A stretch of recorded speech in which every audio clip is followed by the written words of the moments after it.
पैशाचा पाऊस आणि गुप्तधन मिळवून देण्याच्या अंधश्रद्धेतून दुर्मिळ मांडूळ सापाची तस्करी करणाऱ्या टोळीचा सिंदेवाही वनविभागाने पर्दाफाश केला आहे.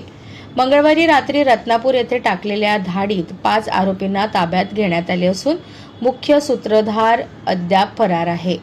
रत्नापूर येथील युवराज गहाणे यांच्या घरी सापाचा सौदा होणार असल्याची गुप्त माहिती वनविभागाला मिळाली होती. या माहितीवरून वनपरिक्षेत्र अधिकारी अंजली बोरावार यांच्या नेतृत्वाखाली पथकाने रात्रीच्या सुमारास गहाणे यांच्या घरावर छापा टाकला.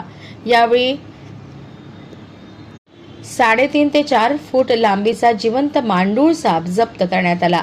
वनविभागाने या प्रकरणी अशोक आत्राम, अनिल मेश्राम, ईश्वर शेंडे, निर्मल हलदार आणि सरोज शिबू मालो यांना ताब्यात घेऊन वनगुन्हा दाखल केला आहे. मांडूळ सारख्या वन्यजीवांची तस्करी करणे हा गंभीर गुन्हा असून या घटनेचा पुढील तपास सिंदेवाही वनविभाग करीत आहे.